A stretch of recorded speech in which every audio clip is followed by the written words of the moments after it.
All right, people, we are back with the week 5 of the BHDL Season 6 recaps, and I am joined once again by Scorpion. How's it going, buddy?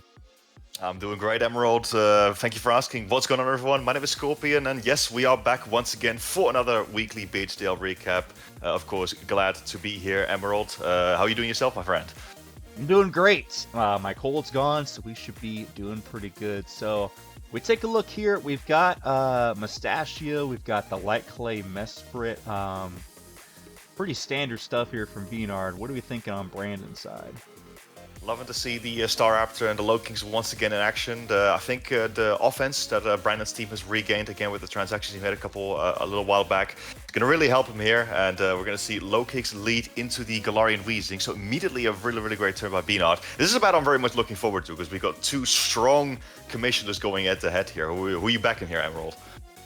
I'll be honest here. Well, I mean, not only is it the commissioners, these two have a bit of a rivalry, and I mean, I love both of these guys, but I think I gotta back my boy Brandon here. Yeah, absolutely. But I will say that B-Nard is in having this Galarian Weezing with the neutralizing gas is just going to shut down this Lokix immediately. Anytime that Lokix comes in, you just bring in this Galarian Weezing. I would have liked to even see perhaps Rocky Helmet on it to continue to whittle it down even more.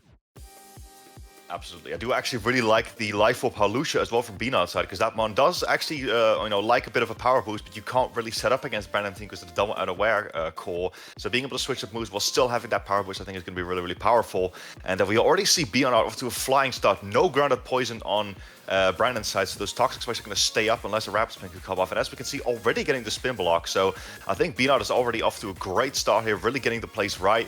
And yeah, I'm loving the preps from both sides here. What I do find also very interesting, which I forgot to mention, is we do not see the Goodra from Brandon's side. So very interesting. Perhaps he felt bad.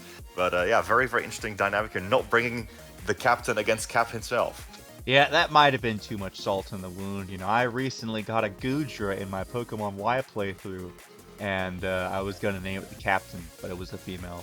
But crazy that this Komala actually lived that Wood Hammer. Its physical defenses is not nearly as good, but maybe he had like max HP or something to be able to live it. But he is able to pick it off with the Sucker Punch with the Trevenant. Absolutely, they're going to be effectively trade the Trevenant for the Komala, but the Komala is now gone. A bit of a reckless play there by Brandon, and B-Nard is able to come out of that exchange with the Komala dead, and now the Rapid Spinner also gone, so the rest of Brandon's team will get poisoned for sure. Going to put him at a massive disadvantage, I reckon. Yes, Toxic Spikes versus Brandon's very bulky team. I mean, that's certainly the way that I would have done it myself as well. Absolutely. I do know B-Nard is very fond of Toxic Spikes in general. I know I've gotten wrecked by that a couple times when playing against him. But keeping your grounded poison type on the bench is definitely not always the right play to make against him. But now, gonna see the Incineroar come out and gonna be able to completely wall anything the Skeletor wants to do. Even Earth Power with a Sulfur is gonna absolutely bounce off. So again, more just B-Nard staying ahead right now, and they're now also being put in a position to fire off a free knockoff. Quagsire will come in and reduce the damage that can do, but still, it's very significant progress being made at a huge crit as well. What is that damage output? That is incredible, and knocking off this thing's item for later. This thing is now poisoned. B-Nard is just continuing to keep up the pressure here. Brandon is going to have to find some way to get ahead. Absolutely. He's really sort of in the driver's seat right now, it feels like. He's also obviously got the Trevenant, which, because it didn't die, still got the 5 HP sack as well, which might come in very helpful later, as he's now obviously considering his options against this Quagsire. But because he outspeeds, we'll be able to get a U-turn off, and that puts Quagsire in poison range while still allowing him to switch. Yes, now you're free to, I mean, whatever you want to do here. I mean, we could probably foresee a EQ coming out, so going out into the Levitate Mon might not be a bad idea, and then you can just get screens up the next turn. Absolutely. 3 ground immunities on B-Nard's side there as Brandon opts to make the safe play and goes for the Stealth Rock. Obviously, if B-Nard wants to get rid of those, his only way of removing hazards is going to be Defog on the Galarian Weezing, which will obviously get rid of his own Toxic Spikes. That's a bit of an interesting choice to make. Going to see Quagsire going down now, and go down to the poison as Lokix now gets a free switch into this Mesprit. But again, we have that Galarian Weezing. I'm really not sure about Lokix in this game. Yeah, you just go hard Galarian Weezing every single time, especially that now that we know that this thing isn't boots. I mean, if you had some way to get some rocks up, that would be even better to take down the slow kicks. Absolutely, but just neutralizing gas, shutting down that tinted lens, and like quad resisting both of these things is going to be so tough. But again, we're actually going to see B-Nard swap into Trevenant now, which I think is a solid play. Again, he was able to keep that around. It's going to go down to the Stealth Rock, but this now allows him to get a completely free switch, and most importantly, as he I think mentioned in his commentary, deny that U-turn, which is going to force that low kicks to stay in and give him an opportunity to perhaps go into Hawlucha and get a big life orb hit off. Yes, and also forced to take even more poison ship. Does it? Oh, actually, he's just gonna go under the Wheezing. Safe play, shut down the tinted lens, and take care of this thing. Absolutely, Wheezing pretty much now gets a completely free attack of his low kicks. Is absolutely going to be forced to switch. Not going to want to risk eating a big strange steam.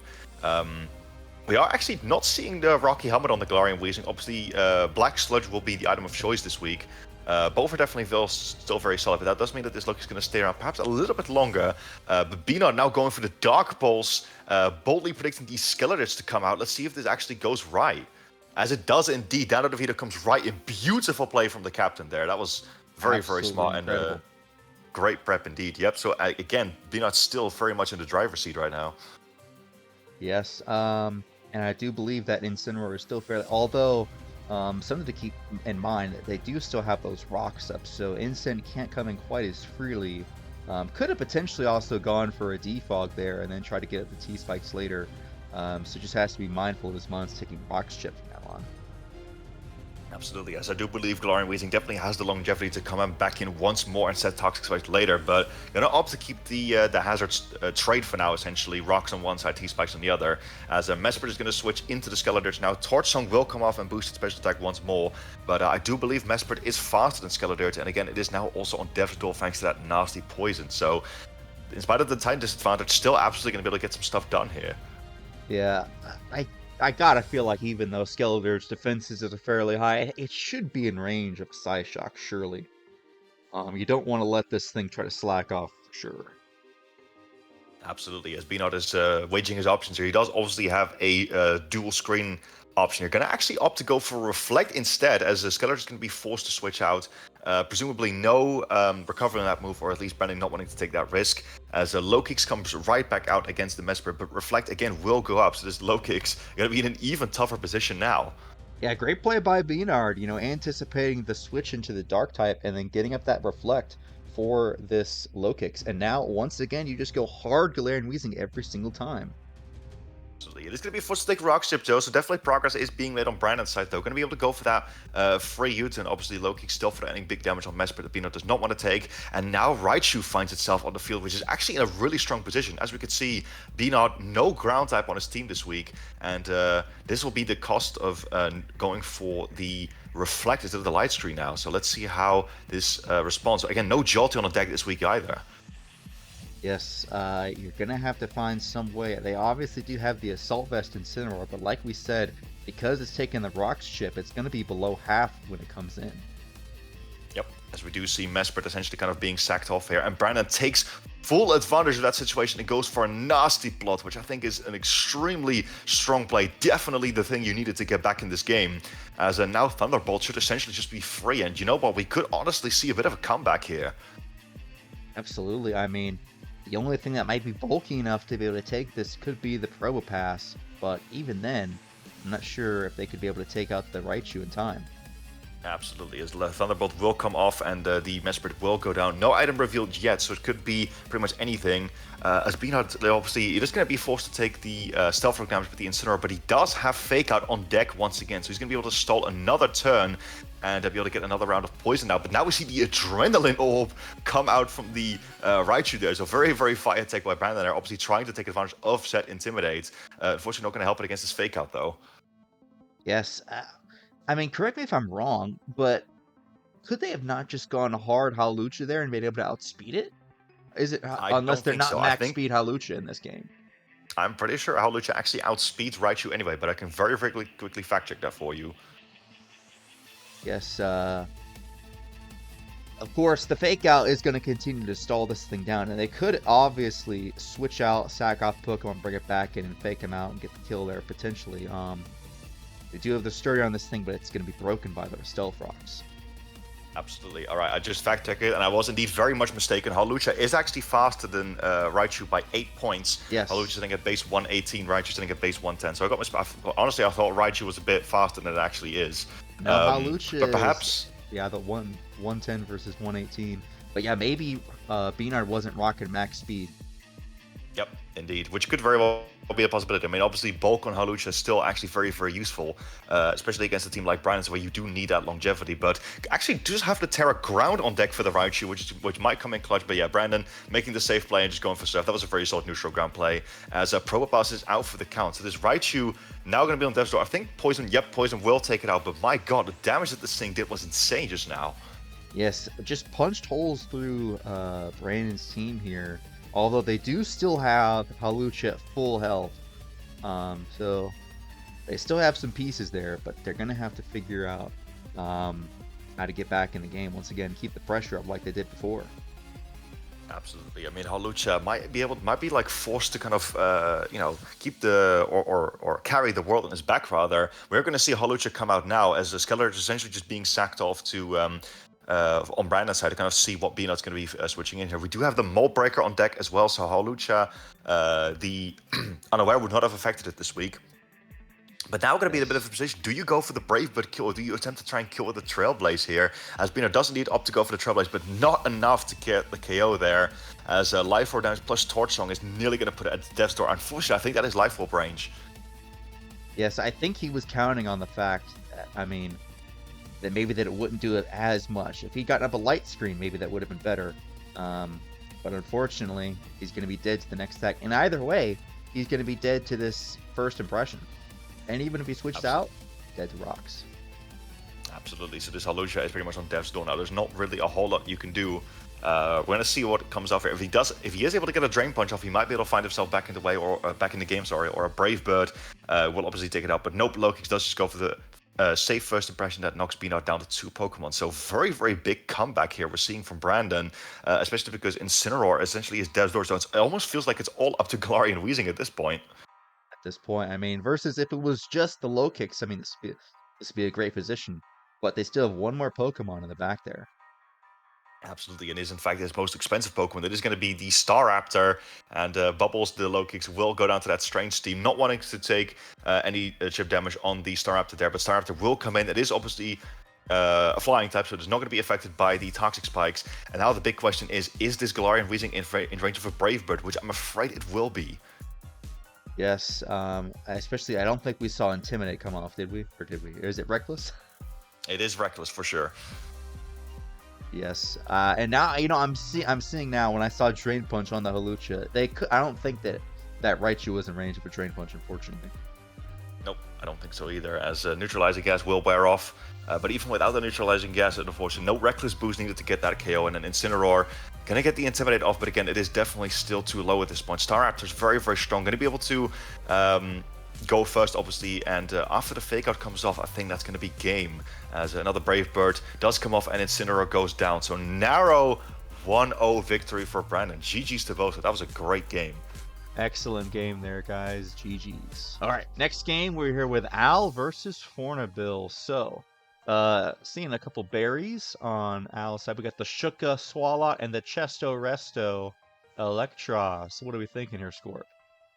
Well, actually, that's not really what I'm looking at. I'm personally finally looking at Al's Blastoise. I feel like that thing has actually been sitting on the bench for quite a while here, as we do have, indeed, as the title says, we do have 2 potential Shell Smashers with Blastoise on Al's side and Torterra on Fournaubyl's side. Definitely looking like it's going to be a bit of an HO versus a more balanced approach. So let's see how this goes. Absolutely. I do think that it might have been a bit of a misnomer there, because I think the other Shell Smasher Al meant was the, what's it called? The frickin' Claw. Although that the Mon does not get Shell Smash as much as you would think it does, and according to its ability, which is half a Shell Smash, it does not actually get the move. Nope, that's very, very unfortunate, as we're going to see the immediate Clough lead here from Fournaubyl. I believe this is the last week that Clough will be on the City Powering Regis. I do believe he actually traded it away at some point. I might be mistaken on that. Well, we might see it in the transactions at the end. Absolutely, yep. So going to to be forced out and going to be going into the Duraludon here to see if we can take this Cloth on. As the Fournaubyl immediately going to pull the trigger on the Terastallization, and it is in fact Terrastellar. Going for those potential Terrastellar kills, as doesn't even do half. That's a bit rough. Violite Duraludon being an absolute tank, and that Terrastellar boost again is only once, so now that boost is going to be lost. And still obviously being a rock type, so it's also going to be weak to a potential flash cannon. So Al in a free position to fire off whatever he wants. It's going to opt to go for a nice and powerful Draco Meteor.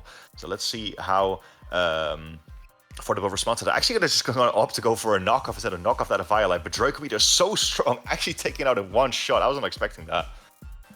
Quaff has absolutely pissed poor Spadef.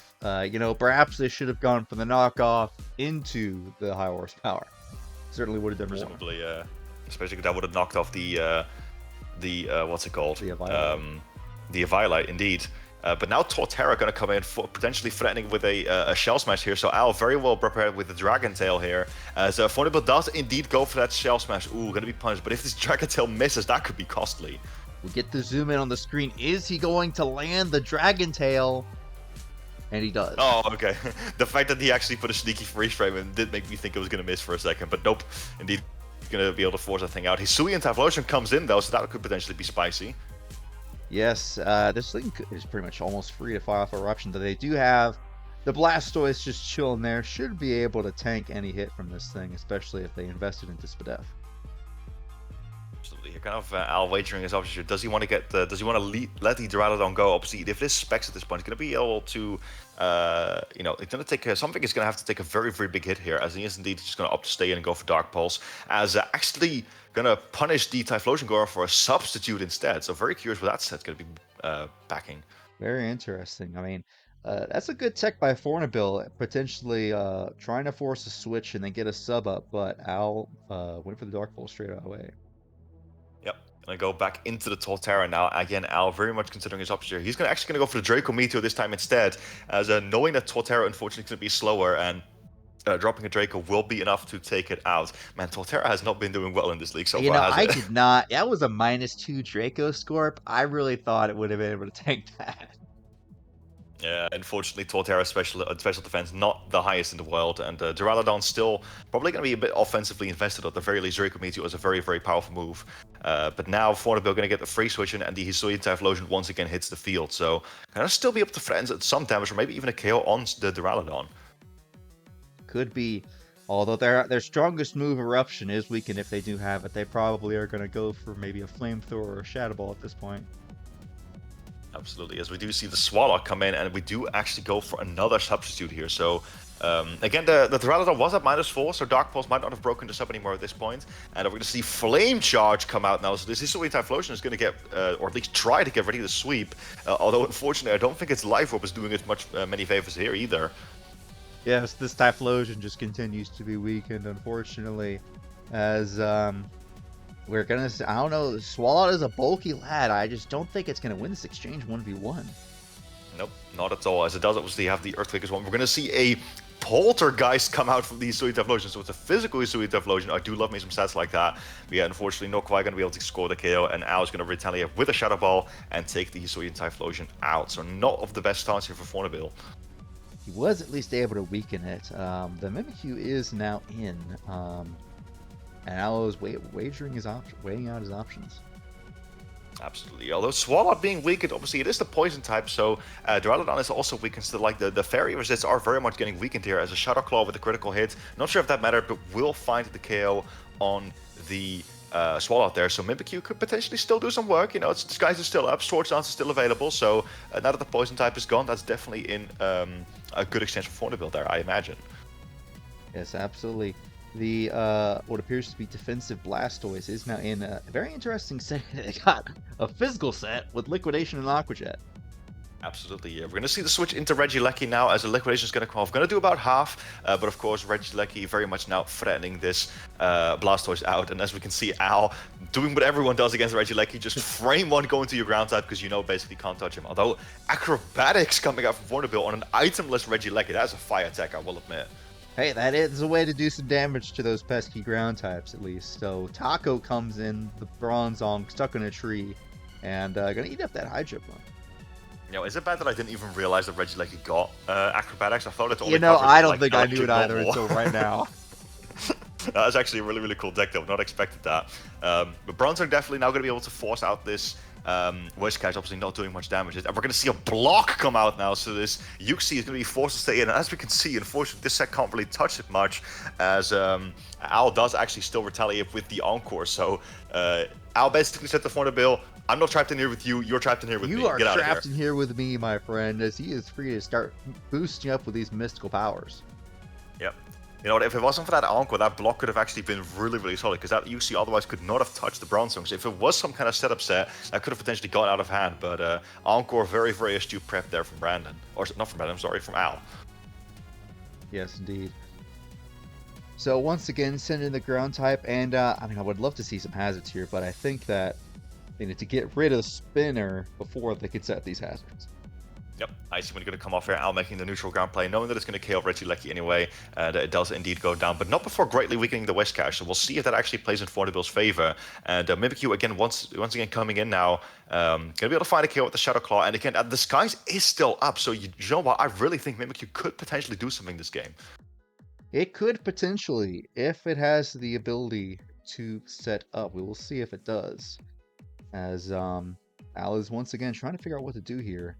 They do have that Chesto Resto, so if they ever get low with this thing, then they can always heal up. Yep. Electros are now going to find itself into a position to fire off a knockoff, and Fournaubyl very much not wanting to lose the item on that Mimikyu here. Going to go for a knockoff, and it appears to have a Toxic Orb on that Bronzong. Very, very interesting tech there, as unfortunately it is going to be too slow to actually trick it to something, and the Electros going to be able to find the KO on the Bronzong with the Flame Orb. Yeah, so good thing that they had that Encore, because otherwise that Uxie probably would have been tricked to Toxic Orb. Absolutely. Going to find a Shadow Claw here, as it was actually reveals to be banned at Mimikyu. I'm going to be honest, that Shadow Claw did nothing, considering it was banned. Yes, unfortunately, Mimikyu does not have the highest of attacks. Really needs those SDs for the Life Orb to pop off. But the Chesto Resto comes through, and so now they're able to continue to whittle down this Mimikyu. Absolutely, going to find a nice way to recovery here, and Thunderbolt will find the 2-kill on the Mimikyu here, so going to try and go for Desperation Drain Punch. Let's see if that's actually enough to live the next Thunderbolt, as that will allow you to get another hit off. Unfortunately, not quite going to be the case, as Electros finds the kill on Mimikyu, and dude, I blinked and the battle's over, what the hell? Yes, indeed, you were tricked by the runtime, but the actual 10 minutes left of the video was just a team review. Yep. Indeed. Well, you know, Fournaubyl, I will say you actually had some fire text, very much impressed me there, but yeah, definitely I think Al with a more consistent prep there, showing it off. So, but GG's to both sides, another fun game. GG's. Alright people, so, you'll see that you see a Teddy Ursa on your screen. What are we thinking here, Squirt? Bro, I literally started this game up and I was already like shocked, bro. It's holding a Toxic Orb. This thing doesn't even have guts. Like, what is it? We're going to see a Quick Feet set here, bro. I'm very Quick excited. Feet. We've got her on the Quick Feet facade. Isn't this thing a Terra Captain? I think it could Terra normal. It is absolutely a Terra Captain. There's no Ramparo, so this thing is going to be the one to Terra this game. And the best part is there's not even any normal resist from Stefan's side. So do you know what, ladies and gentlemen? Is this Teddy Ursa's game? Let's find out. Could potentially be. We're going to lead off with the Safety Goggles, Grafai. We'll see what we can do here. Absolutely, definitely. Honestly, I'm always excited to see Adam's like sets. I know he puts his teams together very, very quickly, but definitely going to have some fire action this week. As we're going to see Stefan once again lead off with the Clawitzer, and as you said, Adam going to be leading off with the Grafai. Yes, get a safe U-turn up. You know, if you can get these webs up, I mean, Adam's whole team is designed for webs. If you can get them up. I mean, Stefan's team isn't even the fastest team out there, so you should be able to pretty much outspeed the whole dang team almost. And our Aquanin with its high speed F is able to eat this up fairly well. Absolutely. Non-stop Dragon Ball still going to do quite a lot though. I wonder if that's actually specs on Stefan's head, as we are now going to see the Terastallization come off, and once again it is Terra Electric, so it will have the super effective coverage. Let's see if this Terra Blast is enough to find the KO here. Yes, it is indeed, so no webs for Adam. Yes, indeed. Appears to have forgotten that Electric is one of those Terra types, so getting rid of the Araquanid immediately, and I don't think that Stefan has really lost too much in this case. Absolutely no ground types on Adam's side here, but we're gonna now go back in with the Regidrago here, which is very much threatening a KO on this Clawitzer, assuming it's a special set or if it's no, it's indeed a physical set. But I'm gonna opt to make the double out into the Teddiursa, perhaps predicting Stefan to go out into the Gramble, which should be the obvious play here against the Regidrago. Let's see if this goes right, as it does just not went straight indeed. for the Dragon Balls. Man, I feel bad. But he has one turn. And he should tear it. If he tear it, it killed. Bro, Facade actually nearly finding the kill. What even was this thing started? Was it normal? It was normal. Ah, man. That could have actually scored a kill. I feel like we've been seeing a bit of a repeating habit of Adam forgetting to Terra this league. You know, I just think that Terra kind of defined this game. You know, forgetting the Terra Electric and then forgetting 2 Terra on that Mon, unfortunately, is what got him. Yep. Luckily, he's doing Bravery. Now going to be able to find the KO here on the Clawitzer here. And potentially in a strong position to fire off some powerful Life Orb Sheer Force hits. But, yep, Galvantula now going to find it. And I love the fact that this Mon has the nickname 8 Legs when Galvantula doesn't even have 8 legs. Yeah, unless you count its fangs. Well, no, even then, those fangs that only would add it to 6, so... Yep, exactly. That's what I'm on about. Yep, but now going to find a very, very strong Volt Switch, potentially putting the Hisuian Bravery into Life Orb position, as we're going to see a big Psychic come off.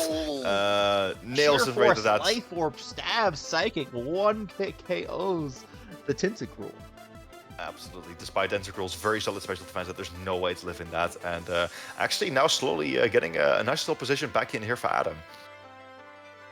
The Gramble is in, but the Hisuian Bravery is quite low. Actually, he switches out, so, I mean, Freyr's just getting more free damage off. We are seeing a bunch of very spicy doubles here that are just not working out. And the Galvantula now takes a big hit. So now, this time, Stefan be the one over-predicting. As Adam actually going to opt to keep the Hisuian Bravery area around. So Scarlet's going to hit the field. Let's see what this Galvantula does. Going to go for a nice Volt Push. Ooh, big crit, though. Yeah, still has not opted to go for the sticky webs. I mean, it might help versus... I mean, he does have the main shell, which probably outscale almost the whole team, but I mean, versus like the Grafai, I mean, webs could help. Yep, absolutely. As Mianshao absolutely in a strong position to fire off, and now knockoff here definitely going to be faster than that Cerule Edge. I do really like the position of bulk up Cerule Edge in this game, but unfortunately not quite going to be able to find an opportunity to go for said bulk up. So now Grafai going to hit the field again, as I'm pretty sure Grafai is faster. That does reveal Choice Scarf Mianshao. Barely starting that Scarf. Oh, despite the no items, still finding the kill on the Grafai. This is a bit of a rough game for Adam once again. I thought that the previous game was short. What's going on here? Yes, it's well, this is what happens when you have two especially one very hyper offensive team. You either sweep very quickly or you get swept very quickly. There's no two ways about it. Absolutely. Regidrago now potentially being in a position to drag it down south, but again, that stupid Gramble is still around. And it looks like he once again got the double wrong, because the Mianshao, which is clearly Scarf, should have switched first if Stefan switched out, which it did not. So again, getting the double wrong once again. And I'm getting a little bit of PTSD from this Regidrago being alive as the last Pokemon while the opponent's fairy is still around. Yes, indeed. Unfortunately, it cannot Terra Steel, so it is stuck. And all of that, its defenses are lowered, so I don't think that there's any way that they could take out this Gramble, especially after an Intimidate. Yep. Gonna need a lot of Earthquake crits and a lot of play rough misses, Emerald. That's what we need here. Yes, and even though on the bottom of your screen it does look like the Brave area is still alive, but this is his last Pokemon, and it is down. Yep, play rough comes off, and that is game. You know what? I think the theme of this battle, I think, was doubles gone wrong. That's what this was. Double is gone wrong. Unfortunate game for Aprater there, but solid 3-0 win for Stefan, and I mean Stefan needs it at this point. Absolutely. So trying to work the way back up the standings. Yes, sir. GG's to both sides. All right, people. So we're back here with Pokemaster and Zeus, two players that have been doing fairly well here. We've got the Flamboyant Heracross once again. We got a Scarf Rotom. What are we thinking here, Scorp?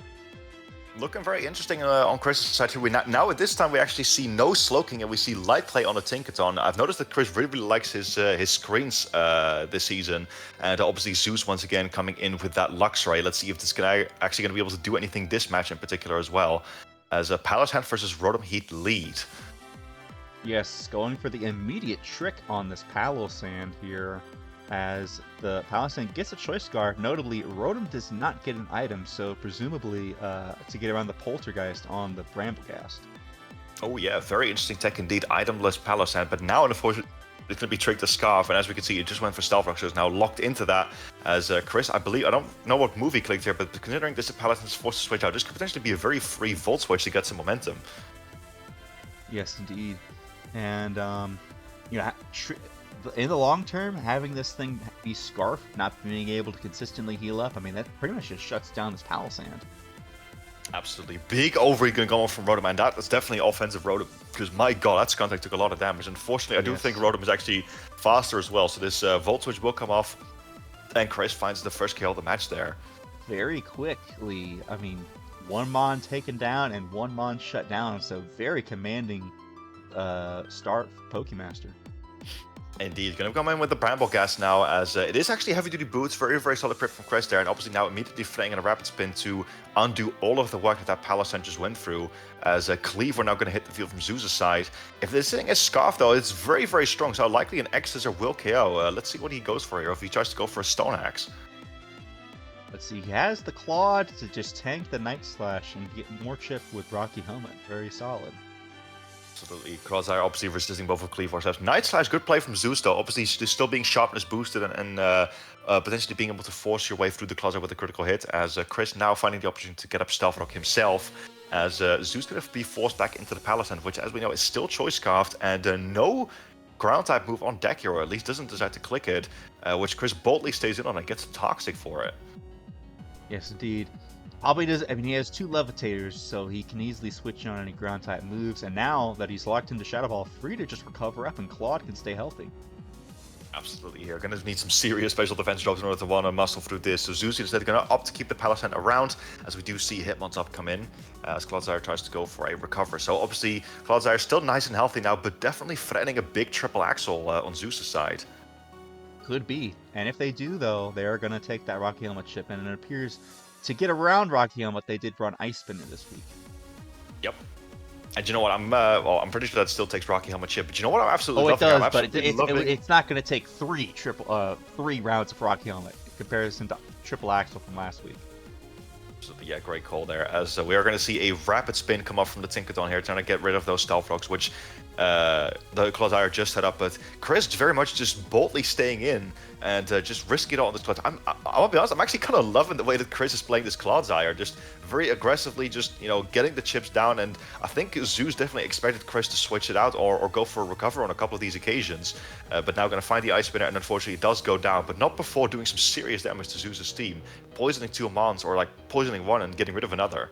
Yes, I do think that Pokemaster should have tried to hang on to the Claude, though. Could have potentially recovered it up or kept it around for later. Potentially gotten in this Tinkaton and an Ice Spinner, but the rest of his team is healthy. Absolutely, as we are also going to see the ground type being lost against Zeus's Luxray, so that could potentially come in clutch here. Now going to see the Cleaver come in against this Tinkaton here, so if you do want to risk it and go for a Stone Axe, you could potentially lose it to a Gigaton Hammer. So as we do indeed, Zeus going for the switch out here, and Chris taking that opportunity to go for a nice Reflect. Yes, and now they can also get dual screens versus this Palisand, who is on a timer and will be locked into a move thereafter. Yep, very important to scout here. Tinkaton, unfortunately for Zeus, still going to be faster even after the trick or the Choice Scarf was tricked onto it. Sorry. And now because the screens are up, Chris is kind of free to do whatever he wants against this Palisand, which is kind of a sitting duck at this point. Very, very prone to being taken advantage of. Yes, and now they're setting an Altaria, which could potentially Dragon Dance up behind screens. I mean, Pokemaster could kind of get a little sweet going here if they play the cards right. Absolutely, as Palisand is going to be withdrawn. Let's see who comes in here. Sylveon's going to indeed find the opportunity to come in, though. So unfortunately for Chris, not quite going to be able to get a Dragon Dance up, because the Hyper Voice will still very, very much hurt. Going to be forced back out and take it on. But Sylveon, as we know, no Mystical Fire in this generation, so it really, really can't touch Tinkaton much at all. They decided to set their own light screen, so a bit of a support set from Sylveon. But we're going to fire off a powerful Gigaton Hammer here. Let's see what comes in to take it. Palisand going to come in. I think that is the right play. Honestly, you kind of want to get rid of this Palisand at some point, because it is kind of a sitting duck. Going to be able to absorb the Gigaton Hammer, and of course now Tinkaton going to be forced to switch out because it cannot use Gigaton Hammer twice in a row. Yes, indeed. You know, the Heracross has a pretty decent SPDF stat. Could eventually come in, get your Flame Orb activated, and start boosting up with the Trailblaze. Absolutely, great mindset there. As Chris actually, doing exactly what you were saying, going in on that Palisand, as it actually goes for a shore up, which gives Chris the prime opportunity to fire off a completely free attack, knowing that this Palisand is locked into a status move. Let's see how they take advantage of this. This could be like this could cost Zeus a mon easily. Easily, a free Facade on a Sylveon coming in. Let's see how much That's gonna kill. does. That's gonna kill. Oh, okay, nothing, not quite. I'm severely underestimating, or maybe overestimating Heracross's power, as clearly seems to be, I think, a physically defensive Sylveon, as it's not otherwise the best, but 2 Facades, definitely still going to be able to find it to a KO there. So, I mean, I wasn't wrong. He did lose him on. It just took it one more turn than I thought it would. Oh, yeah. I knew that it would 2-hit KO no matter what, whatever came in. Most likely. Absolutely here. As Cleaver now going to be in a position to fire off a potential Stone Axe finally. Although I do believe, correct me if I'm wrong, but don't we already have rocks up on one side of the field? They're up on Pokemaster's side, but Yep. Zeus got spun away on his side. Yep, absolutely. As we do see a powerful Stone Axe still come out, though. I'm not sure if Chris really expected that there, but Rotom going to be able to go down. Perhaps Chris was expecting not to see a Stone Axe, because, as I said, we do already have rocks on Chris's side, but unfortunately that sharpness boost is still easily going to dispatch with that Rotom here, and going to now be forced to go into the Tinkaton once again, as Zeus switches back in the Palisand. Yes, indeed. If they had managed to keep rocks up on Zeus's side, that Cleaver would continue to take more and more chip, but unfortunately, it just keeps coming in. He's able to fire off those Stone Axes, so gonna set up the screens once again, though, so this could be another good position for Pokemaster. Absolutely, as this Palisand, again, just always going to be forced into clicking one move here, as it does this time decide to opt to go for the Shadow Ball. Not doing much damage, though. Again, I'm surprised that he went for that shore up earlier, because this Palisand, again, such a sitting duck at the moment, and they're just letting this Tinkaton get up its screens for free. I feel like at this point, your best bet might be just let it go down and get that free switch in, while you stall out the screens. Yes, and now it is going to be dead next turn. They're going to try to get in the Altaria, it would seem, and then now might be the time to go for the Dragon Dances, now that the Sylveon's gone. Absolutely, as it is also, of course, a Terra Captain. I think we did see the Terra Blast Water on deck this week, so that could potentially be really helpful against that Cleavor. Obviously getting super effective coverage for it, and getting rid of your rock weakness. Yes. So indeed, Terra Water, are we going to see the Dragon Dance up? We do have the screens up, so this might be the time. Absolutely here, and Zeus is already down to 2 Pokemon here against Chris's, 4 I think it is, so Yes. definitely Chris in a commanding position here, as we are going to see the Translation come off, and this Altaria with the Terra Blast Water and Earthquake does have coverage against the rest of Zeus's team as well. Ooh, the crucial Stone Axe miss there, goes for the Terra Blast, and does a mighty big chunk. Might have been better to go for the Dragon Dance there first. We do see that Stone Axe would have done a lot though, so if they had managed to land 2, it would have been a rough position. Absolutely. I'm a bit curious if this Cleaver will still be able to outspeed. Yep, it is actually Scarf. Still going to be able to get a 1 more hit off on this Altaria before going down. As Chris does still grab the Dragon. Don't think that crit matter with the Terra Blast Water, and that knocks Zeus down to his last Pokemon there. But again, not before getting this Altaria weakened, and the screens are also slowly running out. So once again, Zeus just keeping that Luxray in the back as the final boss. Let's see if it can do what it's always aiming to do. Luxray is indeed the final boss. If they had gotten up 2 Dragon Dances, though, I mean, would have been able to do a lot more damage with this Earthquake. We'll see what happens whether or not they decide to Terra this Luxray.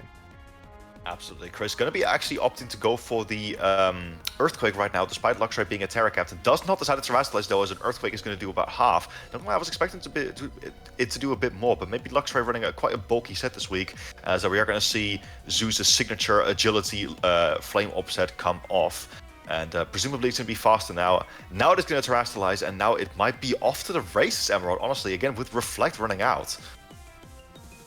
Yes, indeed. So goes for the crunch there, is able to handily take out this Altaria, but Pokemaster still has 3 Mons against this 1 Luxray. Can he manage to find a way out?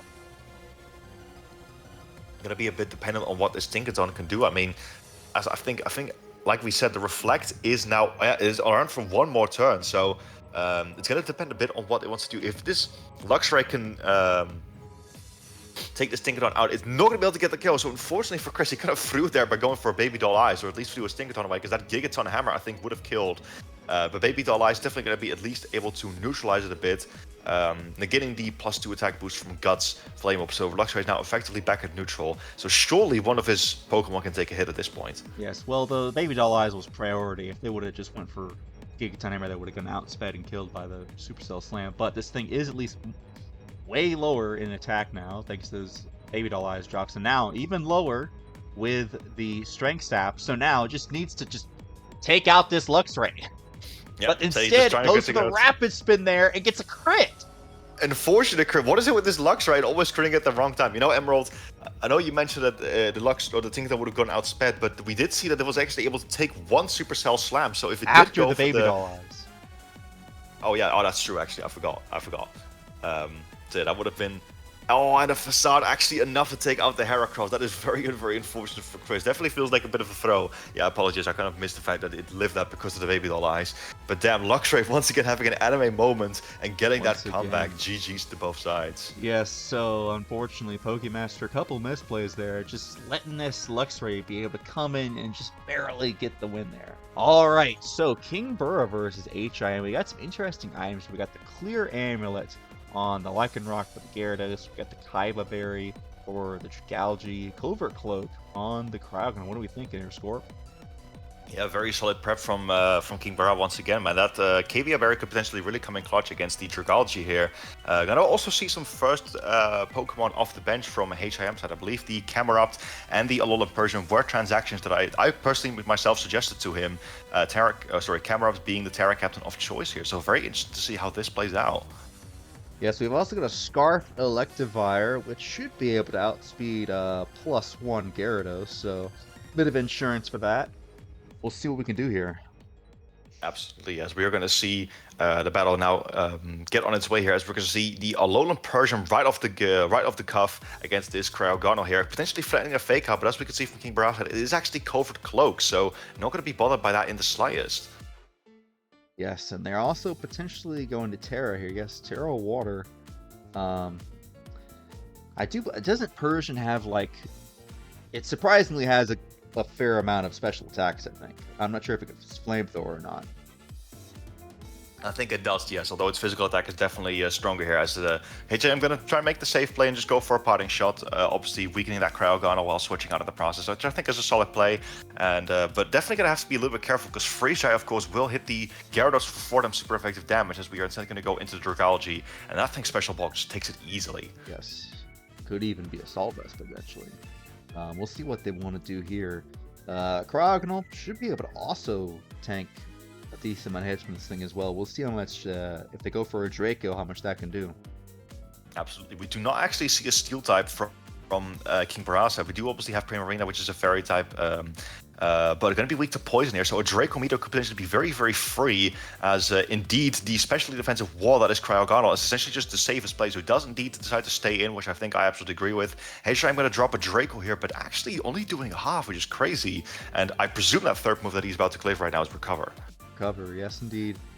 So now, I mean, Cryogonal is slowly going to win this war of attrition as this Dragalge continues to weaken itself. Going to have to switch out here, but H.I.M continues to stay in, maybe assuming they don't have it, as Sludge Bomb does absolutely nothing there. And the Covert Cloak should be able to stop any potential poisons. Yep. It's actually very interesting you mentioned that. Oh, and as we get the freeze on the Dragalge here, very important. This Dragalge's been on a bit of a hacks roller coaster this season. But to continue on what you were saying earlier, I do believe H.I.M not actually a terrible play at all to try and like go for those Sludge Bomb poisons. That could significantly cripple the Cryogonal. But yeah, Kingbura is completely prepared for it, and H.I.M has no idea that this thing is Covert Cloak. Yes, and unfortunately, this Dragalge wishes that it had a Covert Cloak, but now it's just gonna get whipped down by the freeze. Is able to thaw? Is Scald one of those moves that thaw? If it isn't, I feel like it should be. I think it is, yeah. I think it actually is. So I think that actually did thaw the Dragalge there. Unfortunately, I think the in-game text tells you as well if a move thawed it out there. But of course, we're not able to quite see that in the Italian text. But maybe Kingbura can confirm for us after. Now, Camerupt's going to find its way onto the field here. And luckily for H.I.M, not coming in on a Terra Blast of Water, because that would have hurt. Yes, is this Camerupt a Terra Captain? Because if it's not, it has no business being here. Nope, it is absolutely a Terra Captain, so that's all good. Very nice. But I'm not sure what Terras this thing has, but you know, Terra Blast Grass, I mean, it could be decent, although they do have the Freeze Dry there to predict for it. Let's see what happens. Let me have a quick look at the Terra types here, as we are going to see H.I.M pop the Terra. It is going to be Terra Ghost, so going to be able to block a potential Rapid Spin here if he decides to go for the Stealth Rocks here. We're going to see a Freeze Dry come up from Cryogonal, which is doing absolutely nothing, as we do indeed see the Camerupt go for those Stealth Rocks. And like I mentioned, I actually suggest the Terra Ghost for this Camerupt specifically for this reason, so that Cryogonal cannot Spin Block it. Very nice. Good prep here. So now we can see what Kingbura wants to do about this Camerupt. Could potentially fire off. Well, this Cryogonal actually kind of walls it. It walls its fire, and it's immune to its earth type attack, ground type attack. So we'll see what they want to do. Absolutely. And a bit of a stalemate there. Kingbura are going to continuously go for those freeze drives, potentially even fishing for another freeze, which very, very interesting approach there. But of course, Recover allows you to essentially just keep staying in and do that. But now, H.I.M coming through with the Roar tech and going to force the Electivire in. So let's see how Kingbura wants to respond to this. Obviously, it is Terrestrialized, so no longer immune to ground, as Kingbura is going to take advantage of that and go for a nice, what I presume is Thunderbolt. No, Volt Switch, actually. Volt Switch. So is able to get the free pivot out now into this Persian, which I do believe the fur coat would make it, or Fluffy or whatever, would make it 2 times super effective with the fire type attacks, correct? I think that is correct, yes. Or no, what? Maybe I'm thinking of Fluffy. I'm not sure if fur coat does it, because that's Furfro's ability too, right? Yep, I think it's so. Fluffy. I'm just gonna, you know what? I'm gonna fact check that right now. It is able to take the Sandstorm ship, and potentially now get up their own rocks here. Yep, so it was indeed correct. Fluffy is the ability that increases damage from fire type attacks, not Fur Coat. So we're going to see a taunt come off and denying the Stealth Rock from Kingbura. So H.I.M definitely ahead in the hazard game here at least. He's making some plays. You know, we love to see it. Holding his own against Kingbura, one of the top coaches, to be sure. H.I.M is not going to go down without a fight. Now they're having to figure out how they're going to deal with this Persian, who's fairly bulky. Absolutely. Unfortunately, we do have Rock Set, which is very much going to help, but not much progress being made on Kingbura's side still. A lot of his Pokemon are still very, very healthy. Let's see if this Persian can fire off something like a knockoff or a very powerful hit, as Indy's going to go for a Body Shot and finding another way to get some momentum going. Let's see how he responds to it. Let's see if he's got some kind of wall breaker to slowly tear this team down. Yes, unfortunately, they can't bring in the Gyarados yet. As long as this Cryogonal is around, I mean, it's just going to freeze dry that thing and kill it. They do have the Tauros, but it's going to be taking those super effective Terra Blast. Galarian Articuno, though, maybe it could set up with Calm Mind, but they send in this thing to Spin Block. Absolutely, as we are going to see the Camerupt now back in. Maybe just wanting to force this thing out, try and go for a Roar. But again, I feel like this is a war version that Kingbura is going to win because he does have the reliable recovery, whereas H.I.M does not. Going to see a Citrus Berry pop now, so at least it does have some kind of recovery as a Lava Bloom is going to come off. But again, dude, that Covert Cloak from Kingbura is doing so much work in this battle. I was not expecting it to come into clutch to do that many uses here. Yes, it does not care about any Sludge Bomb poisons or Lava Plume burns, and H.I.M is probably thinking to himself, why aren't my moves getting any side effects? I got frozen, why can't I get anything on this guy? Absolutely, I would be a little bit frustrated if I was him, I can tell you that much. But yeah, Roar now is going to come out. They're going to be forcing some Stealth Rock chip on Kingbura's team, which is going to be helpful. But unfortunately, it just keeps finding itself into the Hippowdon, which obviously, presumably, also has Slack Off and is resistant to Rock. So sadly for him, it's just not really making that much progress, despite being able to force the Cryogonal out. Yes, having these two Pokemon, this Hippo and this Cryogonal, which can continuously just stay healthy and heal up, in comparison to, even though, I mean, H.I.M has a lot of bulky Pokemon, but the fact is they just don't have the recovery. And now Gyarados going to find itself into the Cryogonal, which again, it's going to have to absolutely run in fear from, courtesy being X4 weak to freeze dry. And I'm fairly certain the Cryogonal is significantly faster. So again, not the best position. You're just trying to catch that Hippowdon staying in and, being able to maybe go for a Dragon Dance or a powerful Waterfall. But Kingbura making that strategic switch into Cryogonal, just again denying the opportunity for H.I.M to make some progress here. Yes, but this might be the position. This Cryogonal is at half health. It does not have the best of defenses. Close combat could be doing, might even kill from there, depending on what item this Tauros is. Absolutely. I do really, really like that switch from H.I.M there, knowing he was going to go for the Freeze Dry and making the safe play of now getting Tauros in position. Hippowdon, though, still very, very healthy, and that's a titanic physical bulk. I mean, I'm afraid that Tauros is still not going to be able to do that much to it, but we'll see what it goes for here, as it does need to go for close combat. Does do some That respectable looks like damage, it though. might be a 2 KO. Yep. Definitely very, very solid. Good play from H.I.M there, making great use of that Tauros. Let's see if he actually opts to go for the close combat and try and go for the 2 KO, or if he wants to make the safe play and switch out. They do have the Primarina, which is going to wall both of this Tauros' stabs. If they do continue to stay in an attack, that Tauros is going to be weakened by the sand and the rocky helmet. Although unfortunately this is definitely still an important wall for Kingbura, so it depends on how much H.I.M is willing to risk it here. So we are going to go for another close combat here, and it is enough to find the KO on the Hippowdon there. So very good positioning from H.I.M and being able to just, get one of the walls out of the way. This is what I wanted to see from that Tauros. This is massive for H.I.M. Now the sand is limited. The Lycanroc is only going to have so many turns to abuse it, and after that, we could be looking at a Tauros endgame perhaps if they can. Well, they're going to need two Dragon Dances though in order to outspeed that Electivire. Absolutely. Interestingly enough, obviously his Pokemon are still very, very healthy, so potentially maybe still in a lead, but it's actually Notorious H.I.M getting the first KO of the match there, as all 6 of his Pokemon are still alive. Obviously, some of them are greatly chipped, but it's actually pretty cool to see that H.I.M takes an early lead in terms of just raw Pokemon alive. Yes, but now they're going to have to find a switch into this Lycanroc.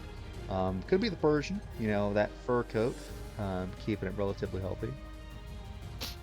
The Camerupt, I think. Well, no, I think the Camerupt was around half, right? That thing got pretty darn shipped. Absolutely here, and as we can see, it is not choice band Lycanroc this week. It is completely immune to Intimidate with that. Clear Amulet there does not have Crunch on deck, but he does have Psychic Fang, so we need to force out the Tauros anyway, as Dragology is going to be sacked. That was a great play from H.I.M, just knowing that he was going to not be able to use this thing anymore, and slowly stalling out these turns of sand, as Alolan Persian now finds its way back in.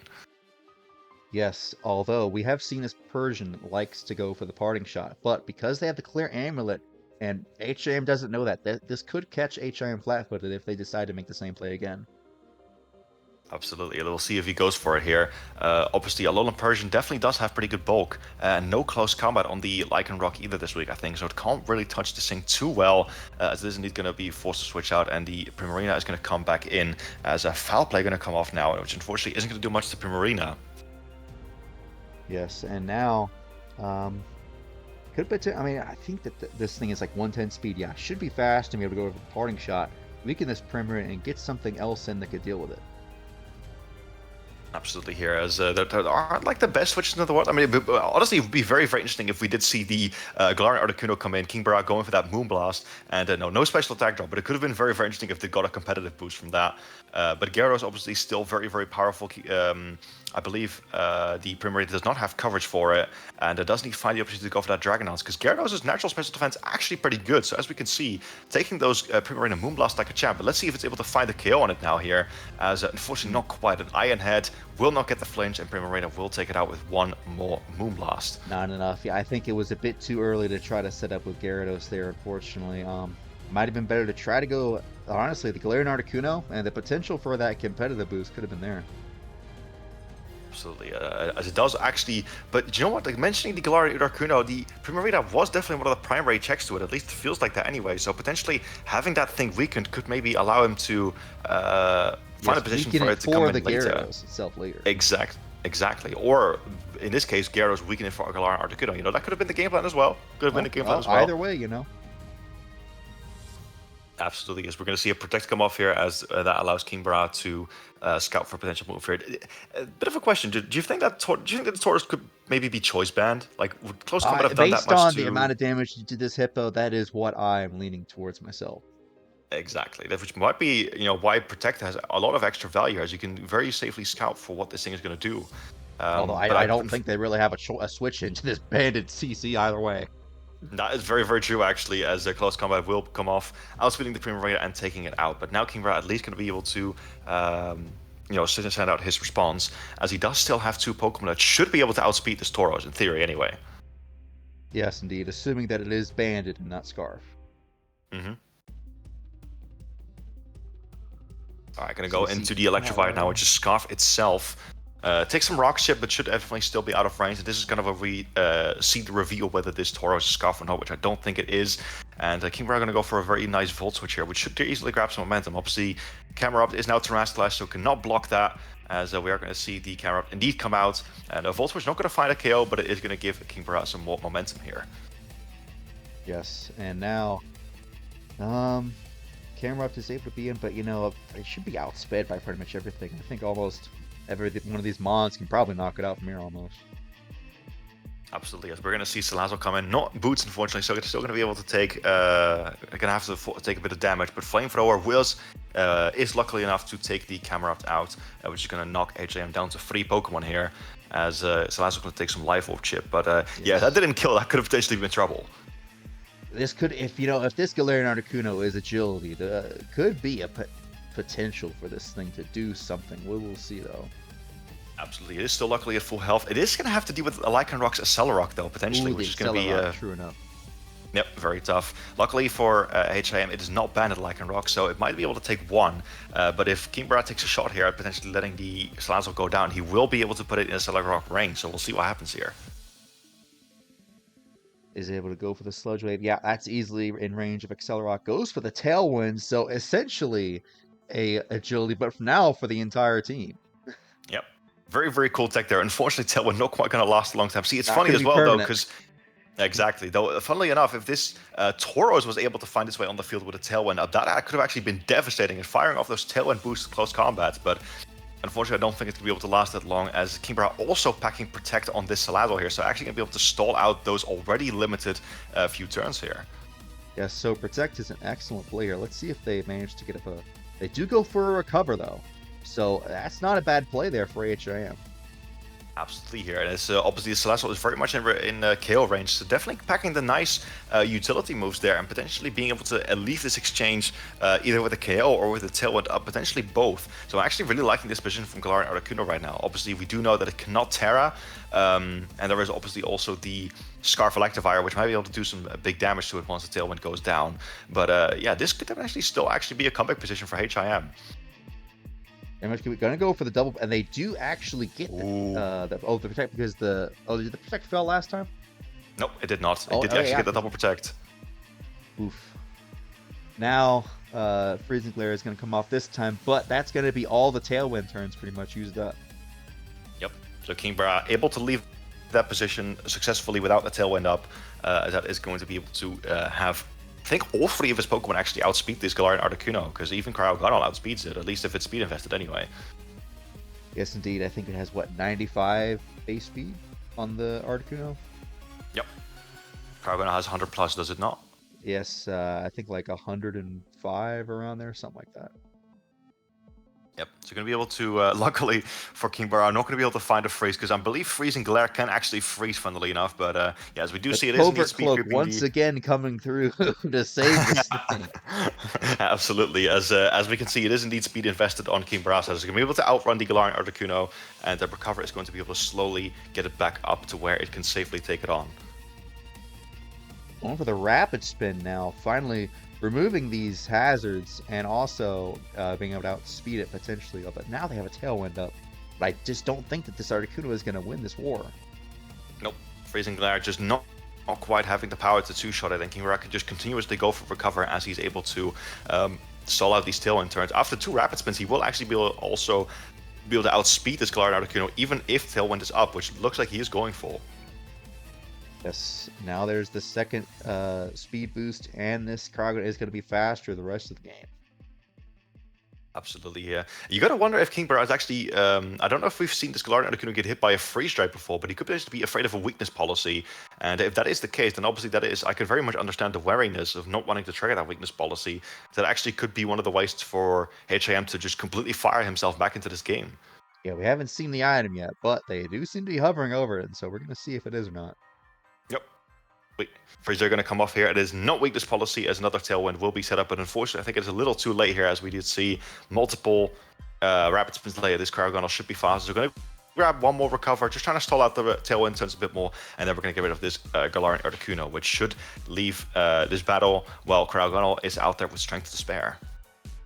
Yes, and I do believe that Tauros should easily be in range of a Terra Blast Water. Yeah, this thing is just going to take it out. And then the following turn, all they have left is the Persian. Yep, so those rapid spin, speed boost actually really coming in clutch. This Cryogonal is absolutely putting in work for Kingbura. I believe he did just check if the tailwind was still up, which it is, but as we can see, Cryogonal even faster than the Paleon Tauros there. Terrabla's going to be able to claim the KO, and all that is left is the Alolan Persian as tailwind now fades. Yes, I just don't think that this Persian is going to be able to 1v1 even this Cryogonal, unfortunately. Unfortunately not. Now, Terrabla's is going to come off, and he's going to go for a Thunder Wave here. Going to be able to, going to wonder if that's actually enough to make it outspeed now, because that essentially puts speed back to neutral. You know, if he gets a couple of full pairs, that might be helpful, but unfortunately, yep, going to go for a foul play, and it's not really doing anything, as the Cryogonal is going to go for one more Terrablast Water, and that takes out the Alolan Persian. That is game. Very solid showing from both sides there. Nice balanced 3-0 victory. I really enjoyed that match. Yes, love to see it. Great work from H.I.M and Kingbura. All right, so we're coming up here to the end. We've got Lazyboi versus Cody. This could be game of the week right here. Two of the top coaches in the league. What are we thinking here, Scorp? Absolutely, as you said, very high stakes. Both of these coaches are currently undefeated. Very powerful mons on both sides here. As I'm very excited to see some of these techs that they've brought, as I'm sure both of these coaches want to get this win and stay ahead of the battle, as we're going to see Talonflame leading into the Palmer here. Again, similar situation I think we saw before, where Talonflame technically has type advantage, but actually going to be able to, well, Cody's going to be able to force it out because it's just not the strongest. And you know what, forget about what I just said, because Palmer is an electric type, so it's not even weak to flying. It's neutral though, and it could potentially get a flame body, so they do still go for the fake out. Not worried about the flame body at all, let's see. Yep. As we're going to see the Houndstone come in, be able to absorb that, and it's very solid wall for this Palmer here. But we're going to see the Shiny Milo to come in, and it's going to be able to absorb a Willow. You gotta wonder if it's Marvel skill or if Cody just did that because he wanted to absorb a status effect. But I did actually notice from Team Preview that we do have quite a few walls on both sides, so this could potentially be a bit of a longer game. This is definitely going to be a longer game. You know, both of these coaches have discovered the secret of draft, which is, you know, sometimes these bulky teams do really well. Especially now, you need the bulk, but you also need the offense too. So, and they both got it. Absolutely. I think in lower tier formats especially, bulk is everything, as the amount of wall breakers is definitely limited at least. And we also, I think, definitely a critical mistake from Lazyboi not bringing the Collate to this match. That could potentially be costly, as there are a couple of Pokemon on Cody's team that could potentially be tough to break with that. Yes, they go for the wrap. Thankfully, they have the baton pass to switch up, but now you need to be wary about whatever Pokemon you send in now, because they could potentially get wrapped and trapped again. Absolutely, going to be able to find the Alolan Executor into the game here. Cody probably going to have to be a bit wary of what this thing wants to do, because Alolan Executor actually has good offenses on both sides, so it could be physical with Woodhammer or special with Giga Drain. He doesn't quite know yet. But Lazyboi going to opt to Terrasilize immediately, maybe wanting to not take a potential Ice Beam, as Gligar is going to come in and absorb a big hit here. Yes, goes for the Terra Steel. Which isn't going to be the best in this Gligar now, but drops the Draco, does massive damage to this Gligar. Absolutely, really great progress being made there, and as we know, Gligar did lose, Gligar and Gliscor both lost Roost this generation, and Gligar, of course, does not have Poison Heal, so this damage is probably going to be here to stay, as Lazyboi kind of weighing his options here. But do we go into the Talonflame expecting Hazards, trying to defog those off immediately, or do we make the safe play going to the Houndstone? But we do see the Talonflame switch indeed. Yes, Hot Wings. You know, my Talonflame is also named Hot Wings, so interesting there. I guess it's a common name for Talonflames. How creative. You do have that defog there. Brave Bird, is it going to kill from that range? Let's see. It is able to score the KO on a Violite Gligar. Is able to score the KO there. Very big KO. That's another hazard down for Cody. Interesting how he went for the Toxic Spikes instead of the Stealth Rock there. But obviously, again, we do not see a Grounded Poison type on Lazyboi's side. And no boots on the Volcanion or the Crocodile either. So that could potentially be very advantageous for Lazyboi here. And now, as you said before, actually going to be in a bit of a predicament. Like, what do I switch in? Like, can I risk something getting Wrap Trapped? Didn't think that was going to be something I would say, but here we are. Yeah, the Wrap Trap. You know, Wrap is one of those moves that, you know, it's like the classic Gen 1 move that's absolute garbaggio. You know, like, I remember trying to level up my Dratini in the original games, and then it just, all it knew was Wrap. This Volcanion is not a Pokemon, Scorp, that you want to have wrapped versus this Milotic. Absolutely. Especially Yeah, with T-Spikes up. Yep, definitely questioning the logic behind the Volcano coming in there, as I don't think Milotic, its special defense is absolutely humongous, and this Volcano does not have a move to hit it super effectively with. So now trapped in against this Milotic, obviously, being able to, getting chipped down by the Wrap, and obviously also eating Poison Chip. I think Milotic is easily going to be able to, have this 1v1 despite Volcano being completely immune to its stab. Yes, and unfortunately, I think that Lazyboi knows it at this point, so he's just gonna have to slowly watch as his Volcanion, which, in my opinion, probably one of the strongest Mons on his team, especially in his low-tier format, and it's just gonna get whittled down. Absolutely, we do have to give credit where credit's due. Lazyboi has definitely been piloting this Volcanion very, very well up to this point, but sadly, definitely not its game this season.